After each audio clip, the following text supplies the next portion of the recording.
All right, we're going to change the battery out here on our remote. Simple task, easy to do. You'll need a CR2032 battery to do this. If your keyring is attached, it will need to be removed. But we also need to remove the emergency key blade anyway, so we're going to use that as the tool. With that being said, here's your emergency release, spring loaded. Use your fingernail, pull back, and when you do, you'll notice right in here, there's a little indentation. You can turn around and take the tip of your key in there and use it to pop it open. Notice two halves come apart. I gently push that back down. Take your blade or your fingernail, put it up under the battery, and it pops right out. There you go. CR2032, you notice positive side down. Let's go ahead and put it in.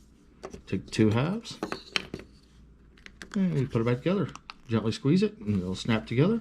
Hey, if you would, give me a thumbs up, comment down below if this video helped you out. Thanks again.